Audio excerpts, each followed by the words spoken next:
Beleza, começamos então. Vamos para essa nossa última aula do nosso projeto aqui do Química Direto ao Ponto, nossa revisão de 4 semanas.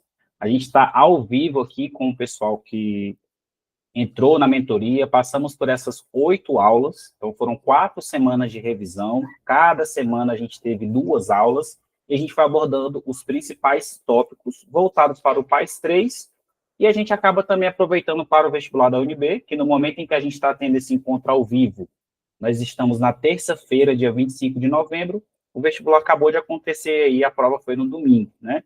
Então acaba que a gente aproveita os conteúdos da prova do PAS 3 para o vestibular da UNB, porque o conteúdo do PAS 3, ele é tão extenso, ele é tão abrangente dentro da química, que acaba sendo ali praticamente o conteúdo inteiro da química, né? A gente já conversou, o pessoal que está aqui ao vivo, a gente já conversou, a gente vem conversando nessas 4 semanas que a gente foi trabalhando esses conteúdos e a gente viu o quanto que esses conteúdos, eles coincidem. Então, a gente consegue aproveitar bastante aí essa preparação. E aí, a gente também vai postar, vou colocar, depois que tiver toda aqui a gravação, toda a edição, eu vou colocar também, o pessoal que está assistindo aí pelo YouTube, saiba que a gente teve esse encontro ao vivo e com a gravação dele foi que eu lancei aqui no canal, beleza? Então, qual que é a ideia dessa nossa 9ª aula? Né? Então, nós já tivemos 8 aulas, e nessa 9ª aula, que é uma aula bônus, para quem participou desse projeto, é que a gente vai trocar uma ideia, principalmente em 2 frentes, especialmente falando das obras, né, das obras de referências que estão lá na matriz. Vamos falar de 3 obras, que tem tudo a ver com a nossa disciplina, com a disciplina de Química, e vamos também dar um enfoque nesse último vestibular. Quer dizer que o que estava no vestibular da UNB vai estar na prova do PAS? Não, não quer dizer isso, mas é um indício, a gente pode usar como fonte, né? Então, assim, até um pouco perigoso a gente ficar aqui tentando prever tópico que vai aparecer na prova, prever conteúdo, tudo que a gente viu que aconteceu no Enem, né?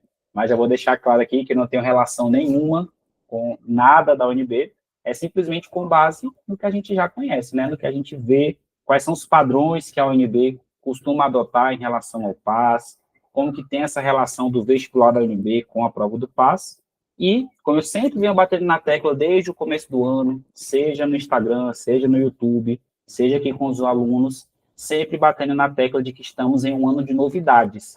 Então, a gente sempre olha para as outras etapas, para a prova do PAS 1, para a prova do PAS 2, para a gente ter uma noção do que vai aparecer, aí para a gente, tá? Então, eu separei aqui, primeiramente, ó, então deixa eu só mostrar para vocês aqui, a gente está nessa nossa aula bônus. Eu separei alguns itens da prova do vestibular da UNB, para a gente poder conversar, mas eu não vou começar pelos itens, tá? Eu vou colocar aqui só para poder mostrar, mas eu vou começar pelas obras, como eu já tinha comentado aqui no início. Então, olha só, quais são essas 3 obras? Eu fui lá no site do PAS, que a gente consegue encontrar a lista das obras, e as obras são essas 3 aqui, tá? Esse artigo que vai falar desses 2 cientistas aqui, do Galvani e do Volta, são extremamente importantes para a história da eletricidade.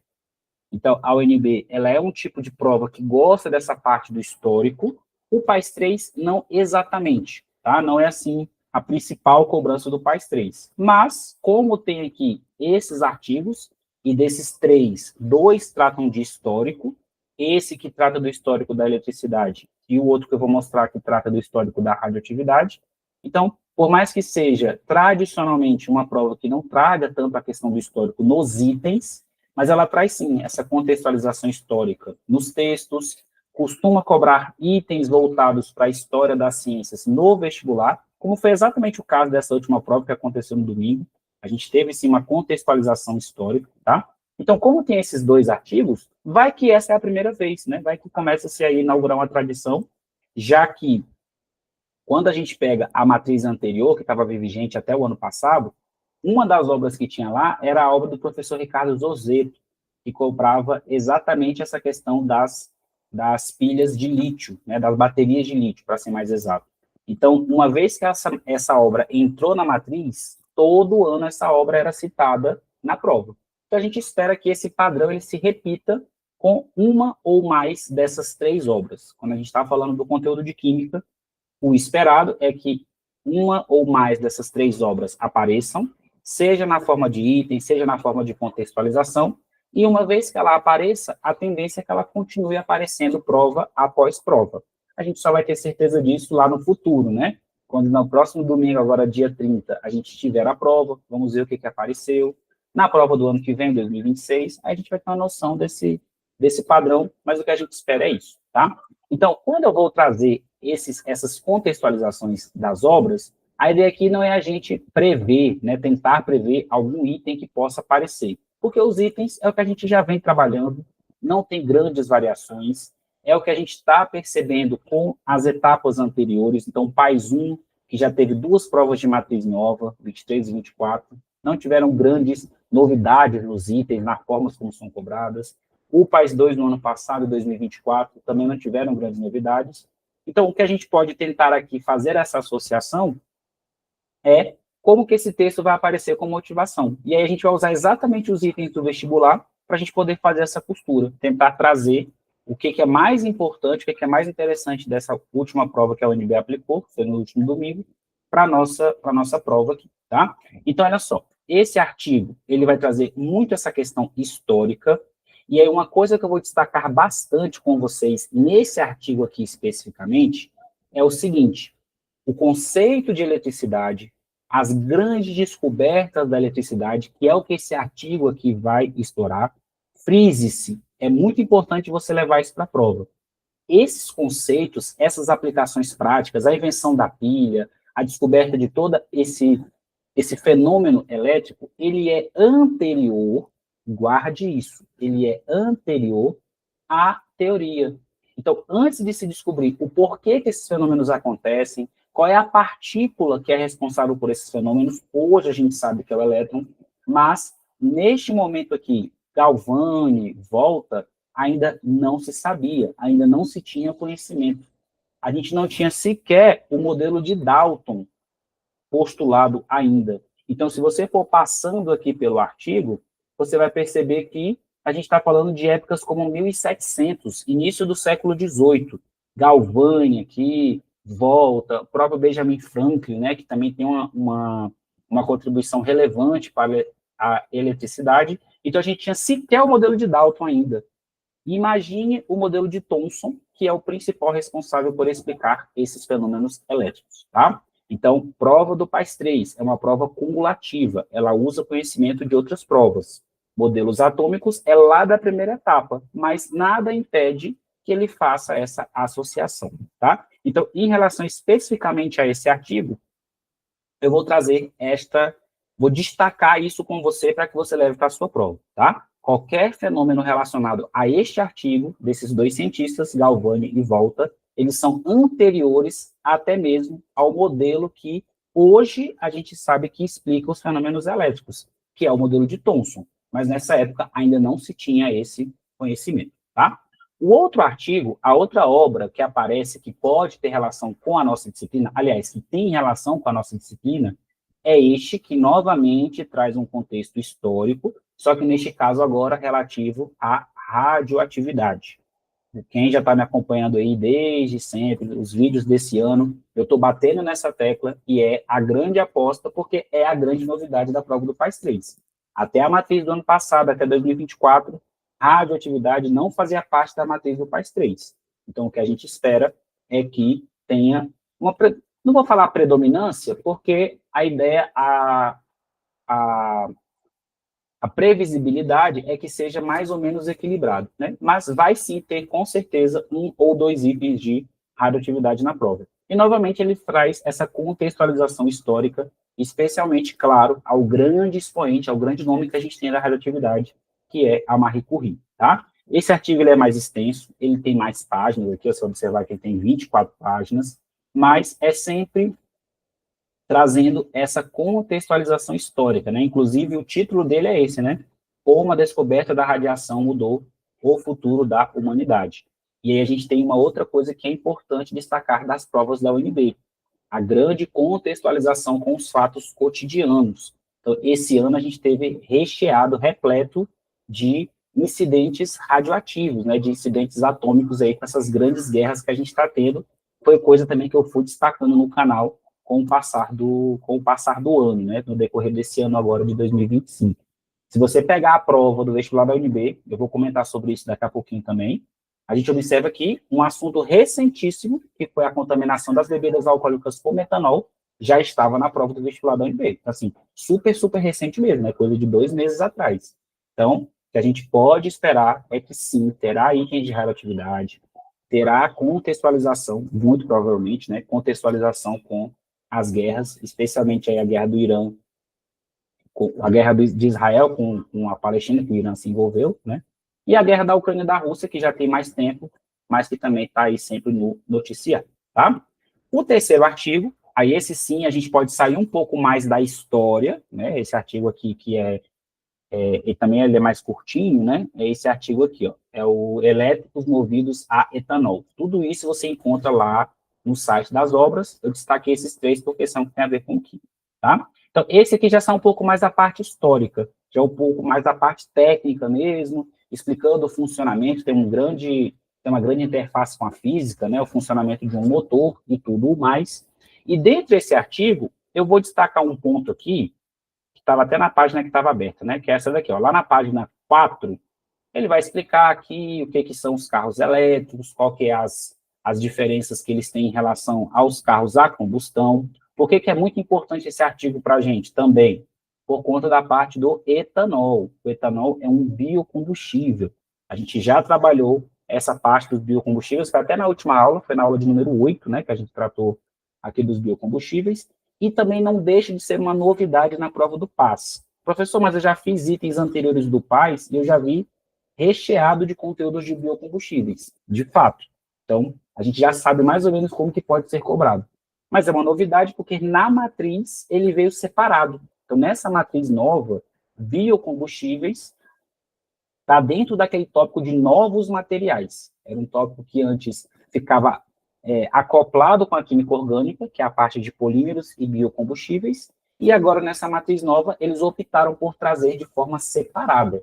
Então, também é importante, é interessante a gente ir para a prova com essa ideia de que é uma novidade entre aspas, né? Vou colocar aqui uma novidade entre aspas, porque pode sim aparecer grandes cobranças. E aí, dentro desse artigo, eu vou destacar aqui, lá na página 4, olha, eu tentando prever, né? Fique bem claro, não estou tentando prever nada, só estou mostrando aqui que é muito cara de UNB, né? Muito cara de paz.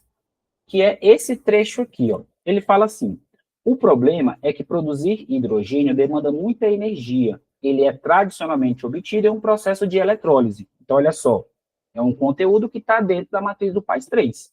Então, é um artigo que está falando de biocombustível, mas também está falando de carros elétricos, ou seja, novamente volta para o conteúdo de eletroquímica, que é um conteúdo bastante recorrente na prova do PAS 3. E aqui ele está falando especificamente da eletrólise, que é um conteúdo que foi muito explorado na prova do vestibular agora do último domingo.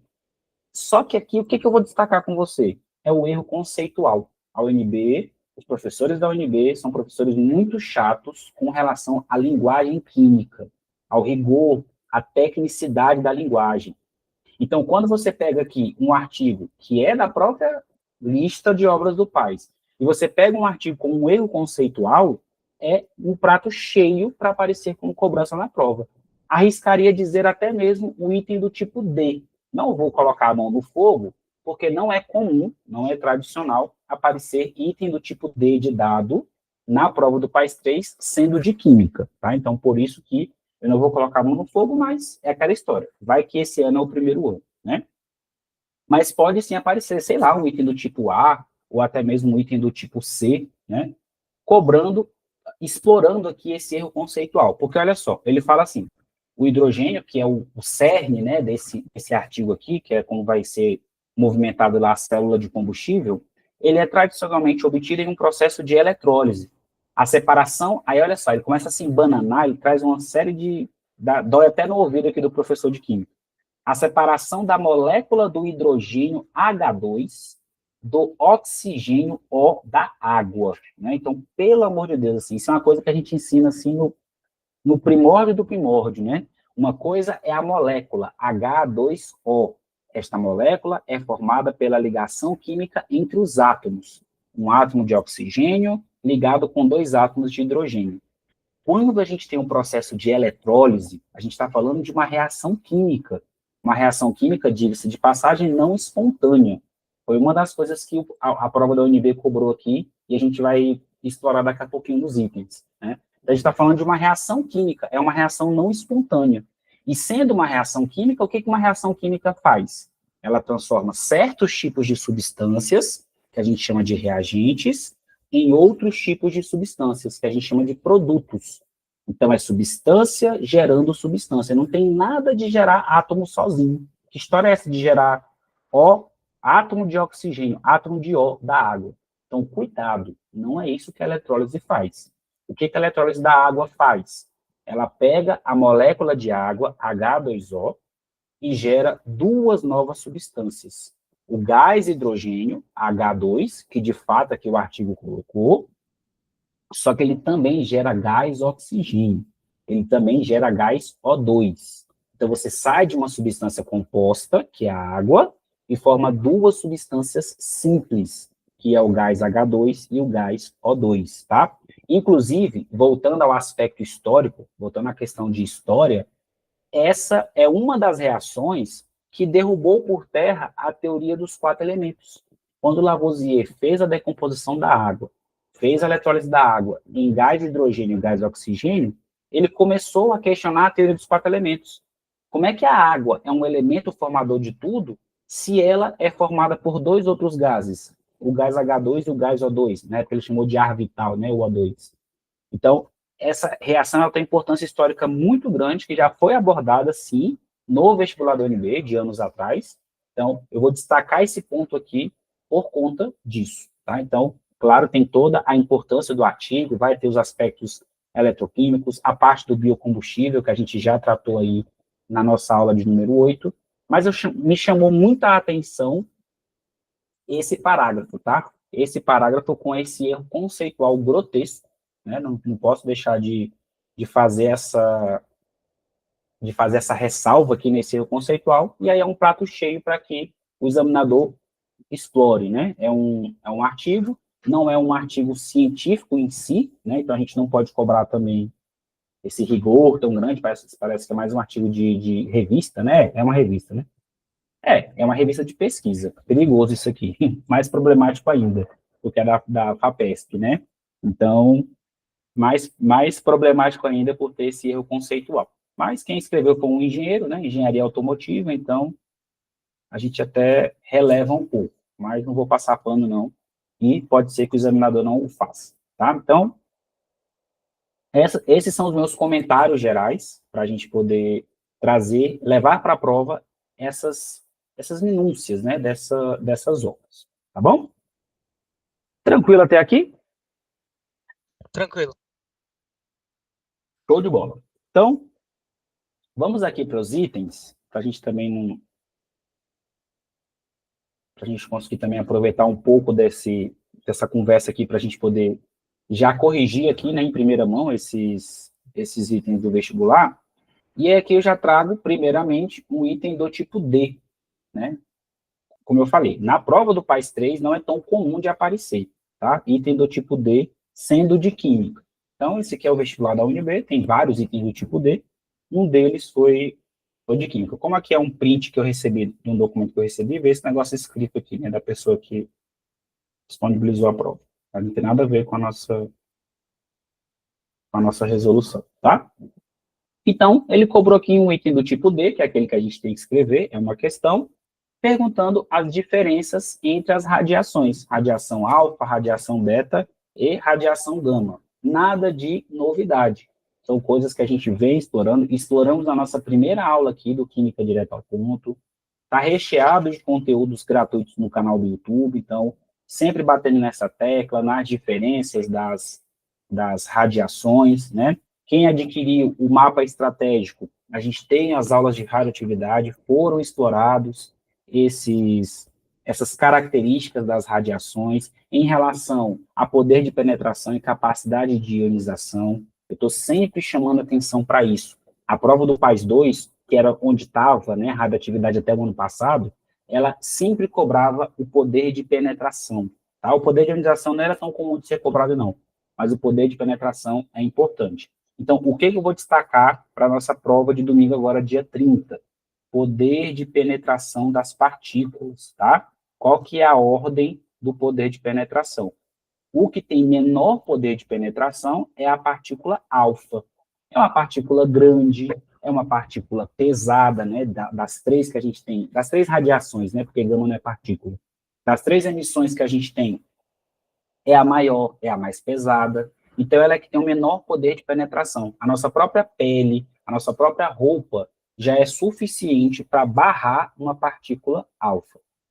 Neste caso, ela tem um poder de penetração menor do que o da partícula beta.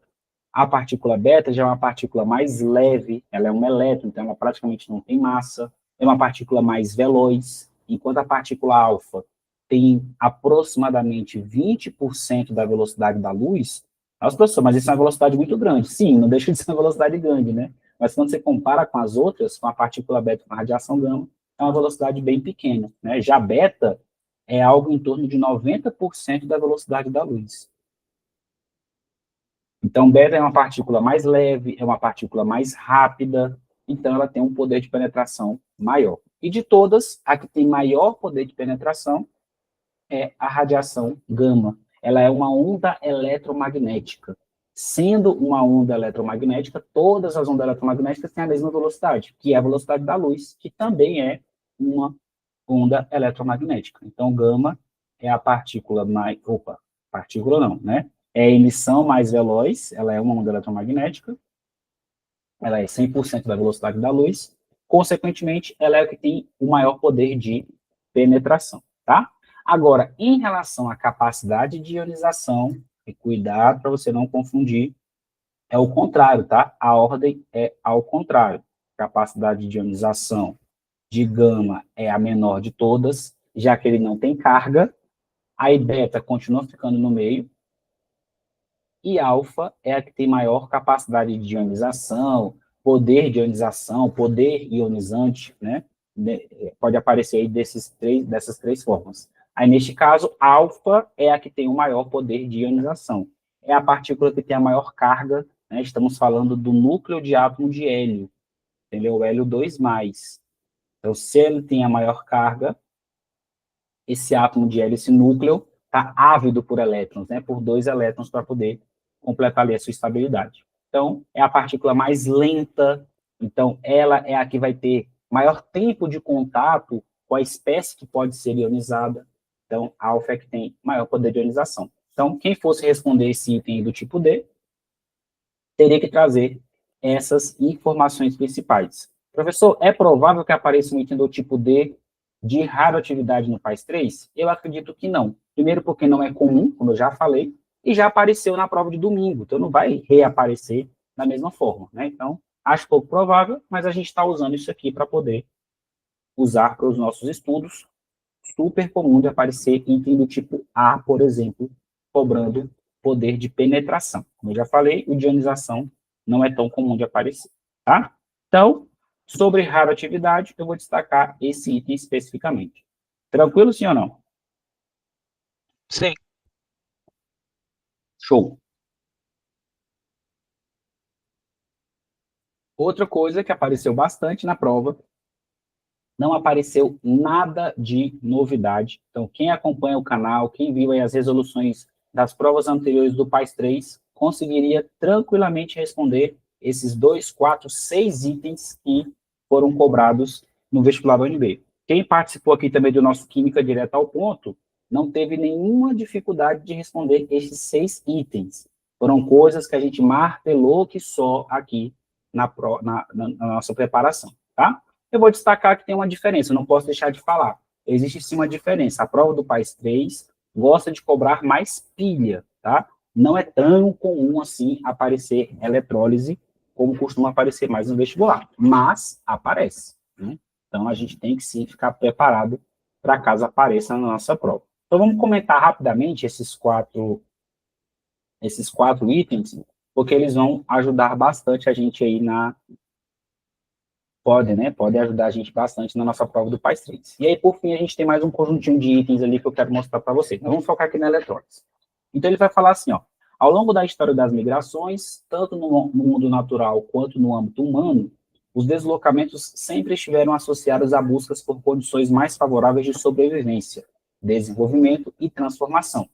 De modo análogo, na eletrólise, observa-se um deslocamento de íons dentro de uma solução ou fusão quando submetidos a uma corrente elétrica contínua. Ou seja, ele está falando que existe a eletrólise do tipo aquosa, que é essa quando os íons estão em solução, e existe a eletrólise do tipo ígnea, que é quando os íons são gerados pela fusão do sal, tá? No canal do YouTube tem um mini curso completo de eletroquímica. São 4 aulas, a última aula é exatamente a aula de eletrólise, em que a gente trabalha isso aqui, tá? Beleza, vamos lá. 63. Na eletrólise de uma solução aquosa de sulfato de cobre 2, né, esse é o nome deste sal, sulfato de cobre 2, ou sulfato cuproso, aliás, sulfato cúprico, né, porque o cobre é mais 1 ou mais 2, então sulfato cúprico, que utiliza eletrodos inertes. Ocorre a deposição de cobre metálico no cátodo e desprendimento de oxigênio no ânodo. Estamos falando de uma eletrólise aquosa. Qual é a principal diferença entre a eletrólise aquosa e a ígnea? Já falamos, é a origem dos íons. Na aquosa, os íons vêm da dissolução do sal, na ígnea, ela vem da fusão. Só que isso vai gerar uma segunda diferença, que também é uma diferença principal, né, uma diferença importante que a gente tem que levar para a prova, que é o seguinte: na eletrólise ígnea, já que eu não tenho a água, então os únicos íons que eu tenho possibilidade de descarregar é o próprio cátion que veio do sal e o próprio ânion que veio do sal. Neste caso aqui, ó, como eu estou falando do sulfato de cobre 2, quem são os íons? O cátion é o cátion cobre 2+, que é o cátion cúprico, né? E o ânion sulfato, o SO4 2-. Então, se eu estou falando de uma eletrólise ígnea do sulfato de cobre 2, essas são as únicas espécies que podem descarregar. Então, o que vai acontecer se for uma eletrólise ígnea? Esta espécie, que é o cátion, ela vai reduzir, ela vai receber 2 elétrons e vai gerar o cobre na forma metálica, na forma 0, e este ânion aqui, ele vai oxidar. Eu não vou colocar ainda a oxidação desse ânion, porque a gente vai comentar daqui a pouquinho no caso da eletrólise aquosa, tá? Mas isso que é importante que a gente saiba. Então, veja só, ocorre a deposição de cobre metálico no cátodo e desprendimento de oxigênio no ânodo. Esta afirmativa, ela está correta, tá? Então, o item 63, ele é correto. Por que eu falei que não vou falar do sulfato? Porque como a gente está falando de uma eletrólise aquosa, existe uma concorrência entre os íons. Então, a gente não tem somente o cátion e somente o ânion do sal. Como a gente está falando de uma eletrólise aquosa, a gente vai ter o cátion H+, que veio da água, e vamos ter o ânion OH-, que também veio da água. Então, vai existir aqui uma concorrência. Qual dos dois cátions vai descarregar? É o cobre 2+, que veio do sal, ou é o H+, que veio da água? Aí a gente tem que lembrar da filazinha, ó. O H+ é a nossa referência. Quem ganha, quem perde para o H+? Quem perde para o H+ é o Al. É o alumínio, os alcalinos e os alcalinos terrosos. O que isso significa? Significa que se eu tiver uma solução de alguns desses cátions, eles não vão descarregar. Quem vai descarregar preferencialmente é o H+. Só que não é isso que está acontecendo nessa solução, porque o que eu tenho na solução é o cobre 2+, que está dentro do grupo dos demais cátions, que são os cátions que ganham do H+. Ganham em que sentido, professor? Ganham no sentido de que é eles que vão descarregar. Então, lá no cátodo, na minha semi-reação de redução, é exatamente isso que vai acontecer. O H+, que veio da água, não vai descarregar, ele vai continuar na forma de H+, e quem vai descarregar no cátodo é o cátion cobre 2+. Agora, no lado dos ânions, o que eu tenho? Eu tenho que o OH-, que veio da água, é a minha referência. O F-, que é o fluoreto, ele nunca ganha, né? Ele sempre fica na forma de F-, ele não vai descarregar. O F- só descarrega se a eletrólise for ígnea, se não tiver concorrência. Acima dele, a gente tem os oxigenados. Pessoal, o que são ânions oxigenados? É o caso desse que a gente está falando aí, ó, o SO4 2-. Me dá outros exemplos. NO3-, que vem do ácido nítrico, né, forma um nitrato. PO4 3-, que vem do ácido fosfórico, é o fosfato. Então, toda essa galera aqui são os ânions oxigenados. Quando eles competem com o OH-, eles perdem. Então, quem oxida preferencialmente? O OH-. Os ânions que ganham do OH- são os não oxigenados. Ou seja, aqueles que vieram dos hidrácidos. Cloreto, brometo, cianeto. Então, todos esses que não têm oxigênio vão descarregar preferencialmente. Então, neste exemplo aqui, como eu tenho o sulfato, que é oxigenado, e o OH-, quem vai ganhar a competição? Quem vai ganhar a competição é o OH-. Então, ele é o ânion que vai oxidar.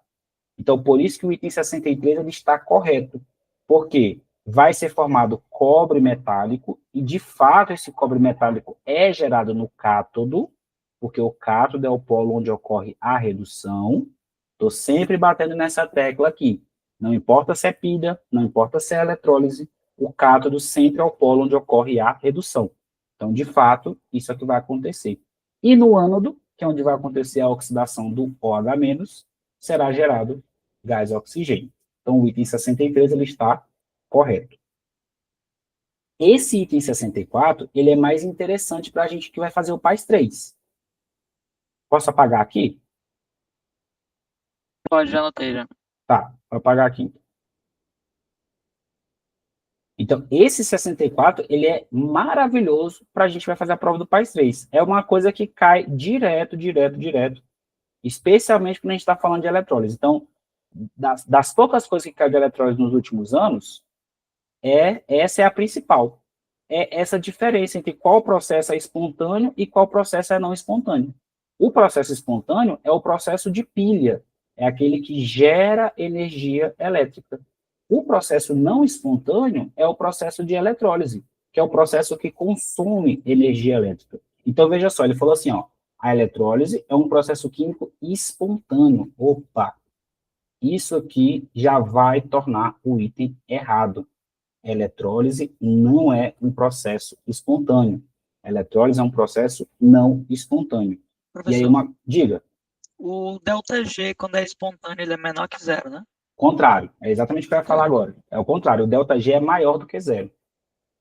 E isso é uma coisa que a prova do PAS 3 cobra pra caramba. E a própria prova da UNB, esse vestibular aí, cobrou. Né? Eu não vou trazer esse item aqui, porque termoquímica está mais voltado para o PAS 2. Mas essa parte da energia livre, o PAS 3 cobra todo ano. Tem aí uns 5, 6 anos que todo ano ele cobra essa relação. Não precisa você saber o que é ΔG, o que é energia livre, pelo menos até hoje, quando caiu, não precisava saber, mas pelo menos isso você tem que saber. A eletrólise é um processo não espontâneo. Deixa eu só corrigir isso aqui, para não ficar parecendo que o processo espontâneo, ΔG é maior do que zero, né? ΔG maior do que zero é o da eletrólise, que é o não espontâneo, tá? Então, olha só. ΔG maior do que zero, processo não espontâneo. O que eu tenho de positivo quando é espontâneo é o potencial, a DDP, tá? Então, quando é não espontâneo, a DDP é negativa. Então, existe uma relação inversa entre o ΔG e a DDP. E quando ele é espontâneo, o ΔG é negativo, menor do que zero. E a DDP, o potencial gerado, é positivo, é maior do que zero. Quem que é esse daqui? Esse daqui é a pilha, processo espontâneo. Quem que é esse daqui? É a eletrólise, processo não espontâneo, tá? Professor, por que existe essa relação inversa? Por que quando o ΔG é positivo, o potencial é negativo? Por que quando o ΔG é negativo, o potencial é positivo? Porque existe uma relação entre elas, ó. ΔG é menos N vezes F vezes E. Existe esse sinal de menos aqui, ó. Já caiu 2 vezesinhas na prova do PAS 3, tá? Não essa equação diretamente, mas você saber que existe essa relação inversa, tá? Então, como aqui N sempre vai ser positivo, porque é o número de elétrons, F sempre vai ser positivo, então quem vai trazer esse menos aqui de inversão é a relação entre o ΔG e o potencial.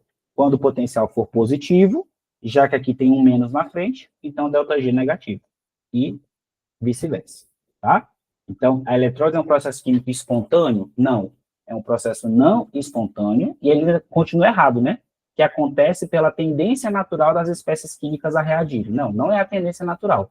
A tendência natural é a pilha, tá? A tendência natural é a pilha. Beleza? Show. Maravilha. Levem isso para a prova, pelo amor de Deus, porque isso aqui despenca na prova do PAS 3, tá? 65. Na eletrólise em meio aquoso, os íons provenientes da autoionização da água não são considerados ao longo da reação. Também está errado. Foi exatamente aquela fila que a gente comentou agora. Quando a eletrólise é aquosa, então 65 está errado. Quando a eletrólise é aquosa, eu tenho que levar em consideração os íons provenientes da autoionização da água. Quem são eles? O cátion H+, ou H3O+, né, se eu quiser ser mais rigoroso, e o ânion OH-. Existe uma disputa, existe uma competição de qual cátion e qual ânion vai descarregar primeiro. Onde que o cátion vai descarregar? No cátodo. Onde que o ânion vai descarregar? No ânodo. E aí já é bom que a gente já pega o item 66 aqui, ó. 66. No processo de eletrólise, o cátodo é o polo negativo, no qual ocorre redução. E aí, o 66 está certo ou está errado? Tá certo. 66 está certo, perfeito, é isso mesmo. O que tem que tomar cuidado é que o que inverte da pilha para a eletrólise é o sinal do eletrodo. Professor, mas eu decorei Dona Porca. Lá fala que o cátodo é o positivo. Tudo bem, a Dona Porca só serve para a pilha. Lá na pilha, o cátodo é o polo positivo, perfeito. Mas na eletrólise, o cátodo é o polo negativo. E não importa se é pilha ou se é eletrólise, o cátodo sempre é o polo onde ocorre redução. Então, assim, quem participou aqui do Química Direta ao Ponto não teve problema nenhum em responder esse item, porque isso é uma coisa que a gente ficou martelando, ó. Martelando, martelo aqui nos vídeos gratuitos do YouTube, então não tem problema de responder o item 66.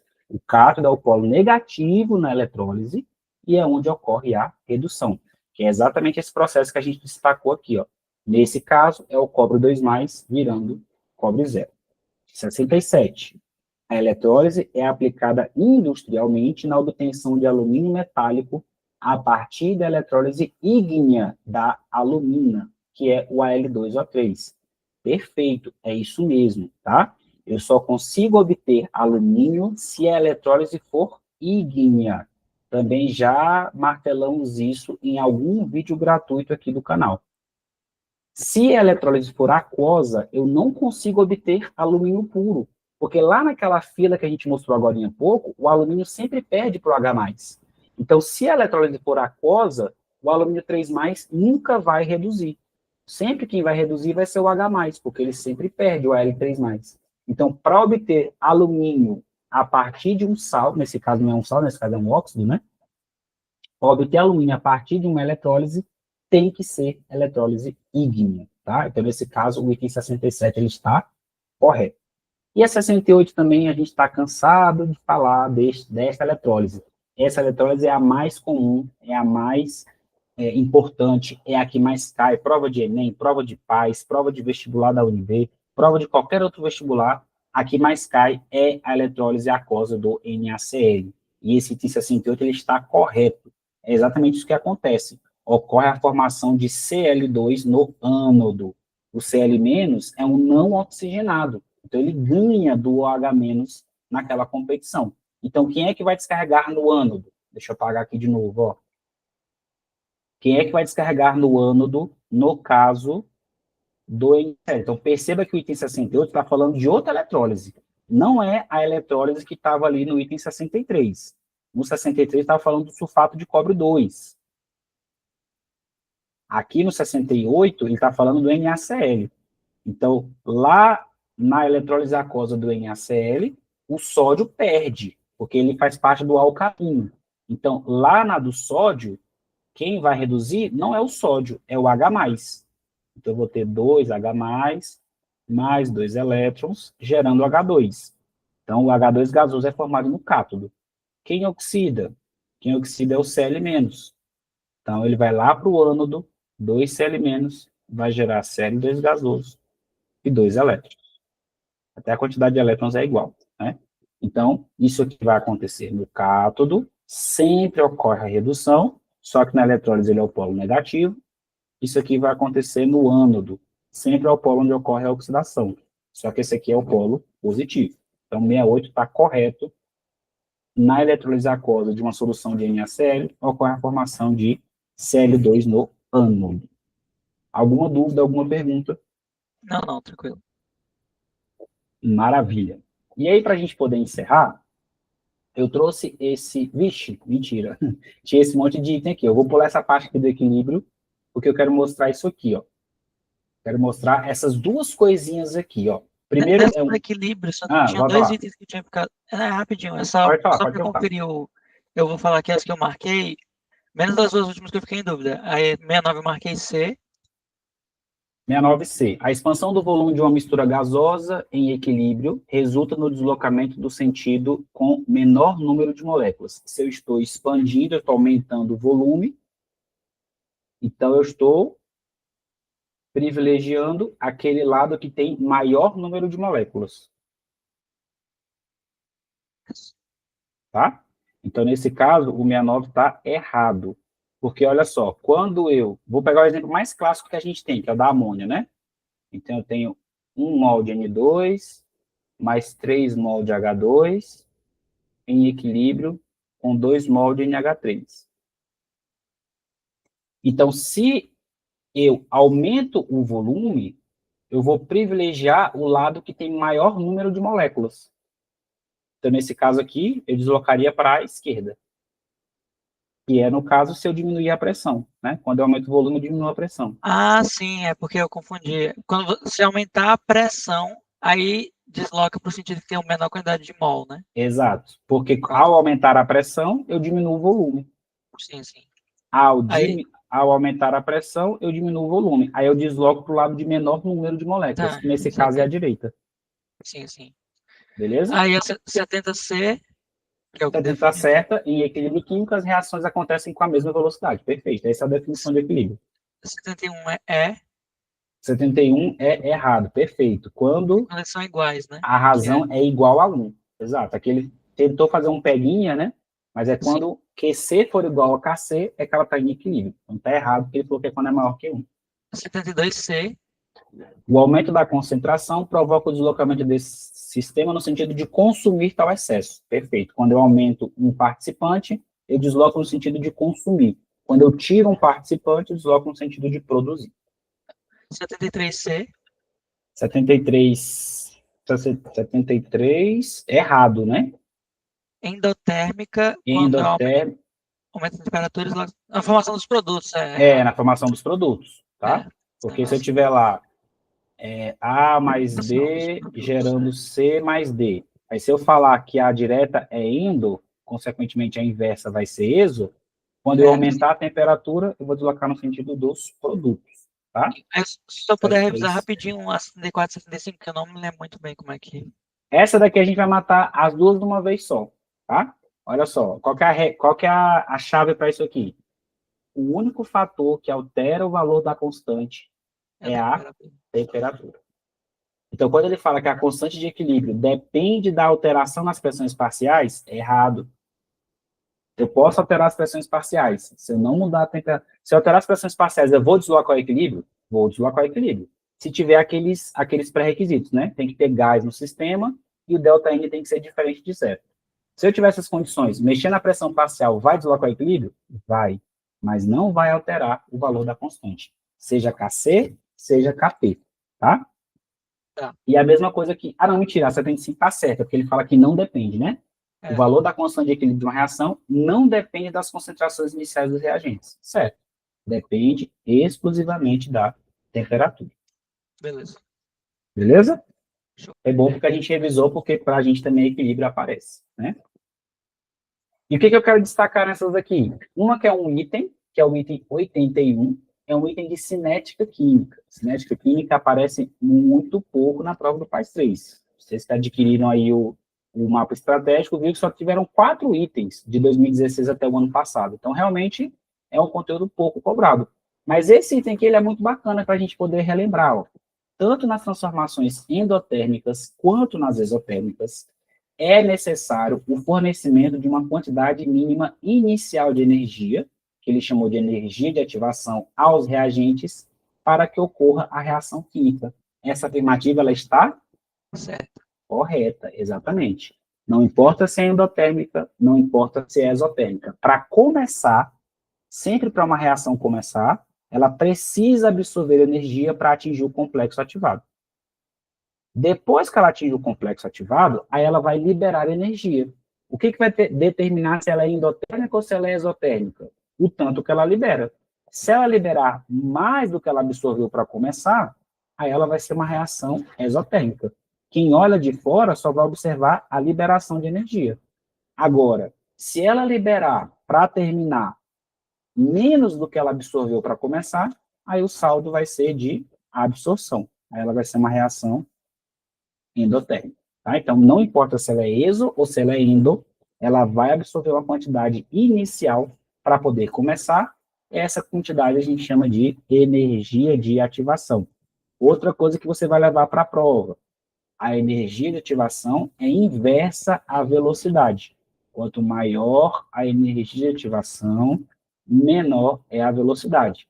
Uma das formas que eu tenho para aumentar a velocidade de uma reação é diminuindo a energia de ativação. E a única espécie que faz isso é o catalisador. O catalisador vai agir mexendo no complexo ativado, tornando o complexo ativado mais fácil de ser atingido e, desta forma, tendo uma menor energia de ativação.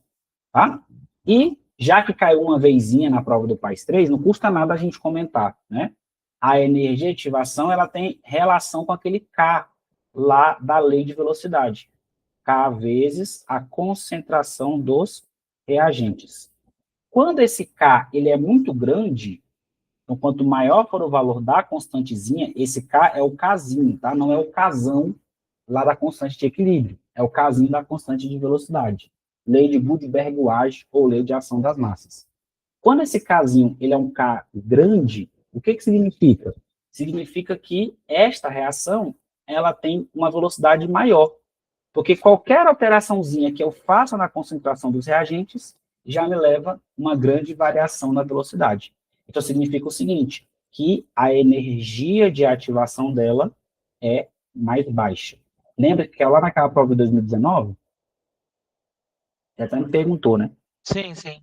Então, quanto maior o casinho, menor é a energia de ativação. Existe uma equação que relaciona essas duas, que é a equação de Arrhenius, mas não precisa a gente apelar para a equação de Arrhenius para poder responder uma questão desse tipo, tá?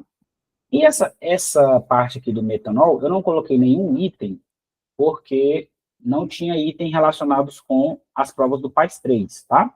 Mas eu coloquei simplesmente para destacar o que eu já comentei momentos atrás, né? Um assunto extremamente atual já apareceu na prova, que é a contaminação de bebidas com metanol, né? As bebidas deveriam ter somente etanol e apareceram ali a contaminação por metanol.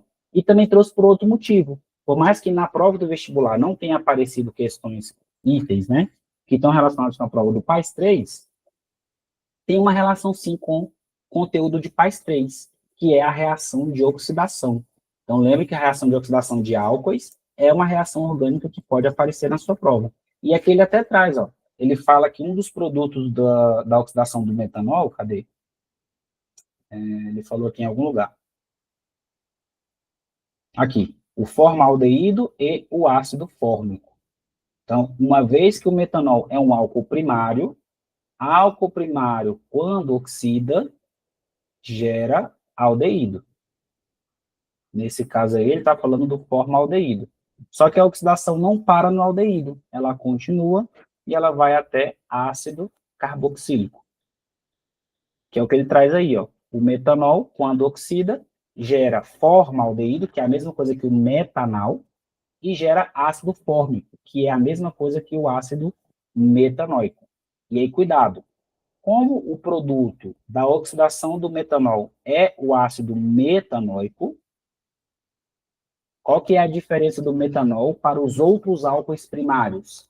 A oxidação dele não para no ácido metanóico. Ele tem aqui, ó, um hidrogênio funcional. Então, além do ácido metanóico, ela ainda pode continuar e gerar o ácido carbônico. Mais uma hidroxila aqui, ó. E o ácido carbônico é um ácido inorgânico. Ele é um ácido instável. Ele vai gerar CO2 e água. Então, no caso da oxidação do metanol especificamente, o produto final não é um produto orgânico. O produto final são dois produtos inorgânicos, o CO2 e a água, tá? Então, eu trouxe esse pedaço aqui, deixa eu até parar de compartilhar aqui a tela. Eu trouxe esse pedaço aqui do texto por esses dois motivos. Primeiro, para a gente mostrar que assunto super atual já apareceu na prova. Então, assim, pode ser que apareça na nossa prova do livro? Pode ser sim. E se aparecer, pode ser que traga esse contexto das reações orgânicas, tá? Então, para encerrar, o pessoal que está aqui ao vivo, vamos despedir do pessoal do YouTube, que vai ver esse vídeo gravado. Então, se você gostar desse vídeo, não se esquece de se inscrever no canal, deixar um like, e depois volta aqui no futuro, para ver se alguma coisa do que a gente falou aqui se concretizou, tá? Então, eu vou parar a gravação aqui